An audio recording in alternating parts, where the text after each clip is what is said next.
Hi guys, हमारी last video में 51 तक हमने एमसीक्यूज़ अटेम्प्ट किए थे। अब हम 52nd क्वेश्चन आज अटेम्प्ट करेंगे और देयर आफ्टर सो ऑन। तो हमारा जैसे कि 52nd क्वेश्चन कहता है according to which concept the proprietor pay interest on drawings. तो सीधी सी बात है कि कैपिटल और ड्राइंग्स का कंसेप्ट निकल के आया कि ओनर जो है वो अलग है और बिजनेस जो है वो अलग है। अगर कैपिटल है तो ड्राइंग है, कैपिटल है तो ओनर इंटरेस्ट लेगा, ड्राइंग है तो ओनर इंटरेस्ट पे करेगा।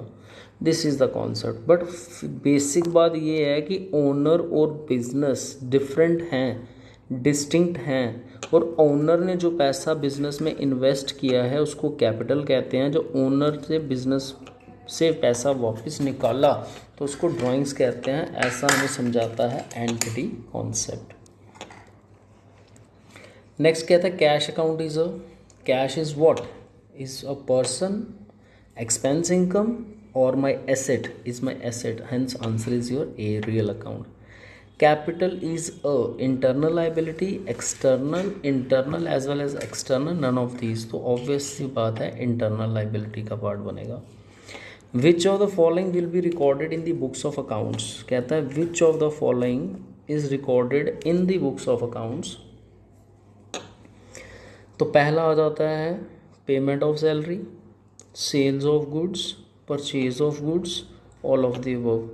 तो भाई चाहे मैं किसी को तनख्वाह दूंगा, चाहे सामान बेचूंगा, चाहे खरीदूंगा, सारी की सारी एंट्रियां मेरी बुक्स में रिकॉर्ड होंगी। Yes, answer must be all of the above. Answer is D part, ये किसी और का एरर आ गया। नेक्स्ट 57 हम बात करेंगे। Stock is valued at. Stock को हम किस पर वैल्यू करते हैं? देखिए, it is a rule that stock is to be valued at cost और NRV whichever is lower. It means that ये भी आपका रियलाइजेशन कॉन्सेप्ट था, सॉरी कंजर्वेटिज्म कॉन्सेप्ट था, जिसने कहा कि अगर एंटीसिपेटेड प्रॉफिट होता है तो उसको रिकॉर्ड नहीं करना, पर एंटीसिपेटेड लॉस होता है तो उसको रिकॉर्ड कर लेना। अगर आपने 10,000 रुपये की चीज़ खरीदी है कोई, तो आपने उसको ऑब्वियस बुक्स में किस पे रखा होगा? 10,000 रुपये में। अगर वो 12,000 की हो जाती है तो क्या प्रॉफिट 2,000 का हो रहा है? येस। क्या हम एंटीसिपेटेड प्रॉफिट को रिकॉर्ड कर सकते हैं? Answer is no. इसलिए कहता है कॉस्ट और NRV whichever is high, तो हाई को रिकॉर्ड नहीं कर सकते।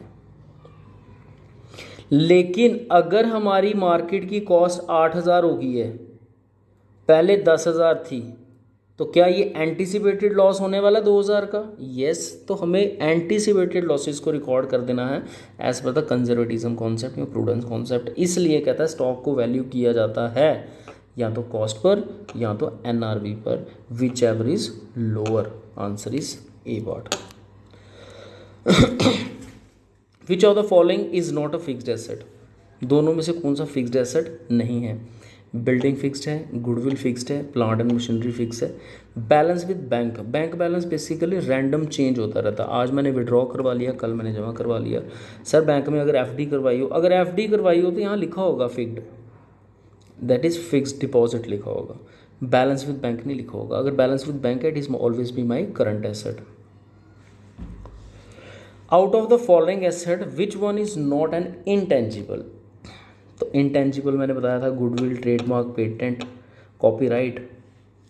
अब इसमें बिल्डिंग है तो बिल्डिंग को क्या आप टच कर सकते हैं, सी कर सकते हैं, फील कर सकते हैं। तो अगर तीनों चीज़ें एक साथ हो सकती हैं दैट इज़ अ टेंजिबल। पर ये चीज़ें जो हैं these are the patents are the right, trademarks are the rights. तो ये राइट्स हैं या रेपुटेशंस की वैल्यू हैं या फ्यूचर प्रॉफिट हैं, तो these are the intangible assets. तो यहाँ लिखा था which one is not an intangible, तो answer is your building. The assets that can be converted into cash within a short period are known as current assets. जिसको हम थोड़ी समय के बाद कैश में कन्वर्ट कर लेते हैं तो वो एसेट्स कौन से एसेट्स होते हैं? करंट एसेट्स होते हैं। The debts which are to be paid within a year, जो पैसा एक साल के अंदर अंदर पे करना है that is a current liability. जो एक साल के अंदर अंदर पैसा हमें मिलेगा दैट इज करंट एसेट्स। जो एक साल के अंदर अंदर पैसा पे करना है that is our current liability. The sale is also known as what? Turnover, that is also known as turnover. Bank overdraft is a short term liability. पहले हमने पढ़ा था bank overdraft is a personal account, अब हम पढ़ रहे हैं bank overdraft is a liability की फॉर्म में। तो बैंक ओवरड्राफ्ट क्या 15 दिन के अंदर अंदर पैसा पे करना है, that is known as short term liability. GAAPs generally accepted accounting principles, accounting principle. Next कहता है in the book keeping debit means left hand side of the account, increase in asset, ये दोनों ही हैं। कैसे? देखिए ये आपका लेजर होता था, तो अकाउंट का left side is known as debit, right hand side is known as credit. तो कहता है left hand side of the account is known as debit, answer is yes. Increase in asset, अभी हमने पहले भी पढ़ा था, asset always have a debit balance, अगर एसेट बढ़ रहा है तो इट मीन्स डेबिट हो रहा है, तो ये दोनों ही इसमें आते हैं। नेक्स्ट कहता है increase in life, both A and B is your right answer. Next कहता है and book keeping credit means, credit का क्या मतलब है? तो सेम उसी की तरह है, लेफ्ट हैंड साइड अगर डेबिट होता है तो right hand side is known as credit, yes. Asset की वैल्यू अगर घटती है तो भी ऑब्वियस है वो क्या हो रहा है, क्रेडिट हो रहा है। Increase in liability, liability always have credit balance, increase हो रही, तो answer must be all of the above. Book keeping is the dash phase of an accounting system, book keeping is the dash phase of an accounting system. तो book keeping में तो देखिए आपके recording भी आता है, क्लासीफाइंग भी आता है, एनालिसिस भी आता है, sorry analysis and accounting is a phase of accounting, पर book keeping is the phase of an accounting system. तो सबसे पहला पार्ट रिकॉर्डिंग रहता है इसमें, तो हम इसको पार्ट रिकॉर्डिंग ही ट्रीट करेंगे। नेक्स्ट कहता है accounting is the recording of happening, किसकी? पिछले साल की, इस साल की, तो डेफिनेटली प्रेजेंट की। Past performance none. देखिए accounting is the recording of past happening, present happenings, या किसकी? देखिए जो आज हो रहा है हम उसी की रिकॉर्डिंग कर रहे हैं अपनी बुक्स में। अगर आज पैसा रिसीव हो रहा है, चाहे पिछले साल का रिसीव हो रहा हो, चाहे आज पैसा हम पे कर रहे हैं जो कि पिछले साल का हो, चाहे एडवांस में पे कर रहे हैं, तो हम किसके साथ अकाउंटिंग को रिलेट कर रहे हैं? That is always be of present scenarios. Next कहता है accounting is biased, neutral, historical या unbiased? Definitely unbiased.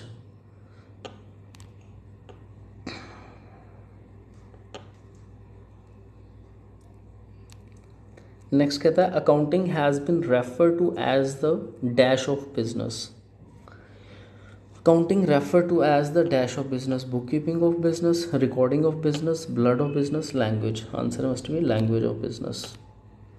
In Indian accounting standards are issued by, Indian accounting standards कौन इशू करता है?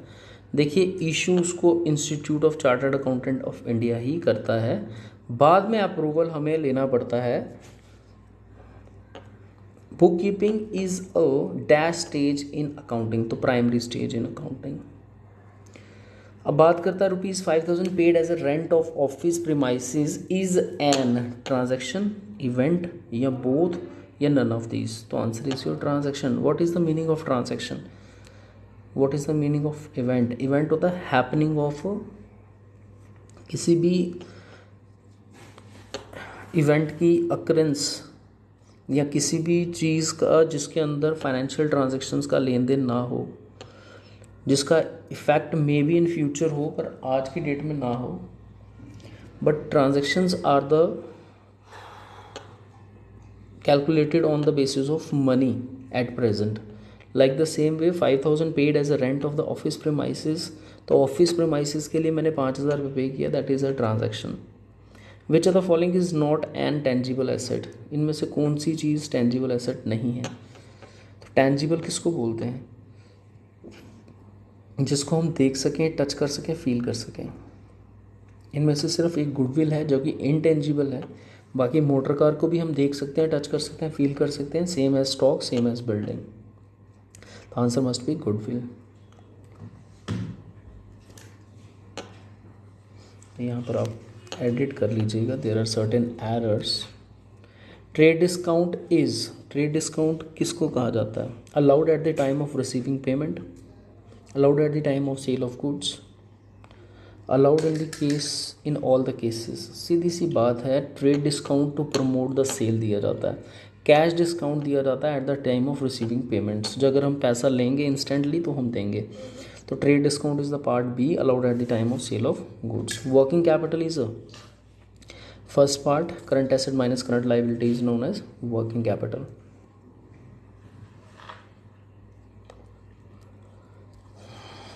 तो this is all in all your MCQs।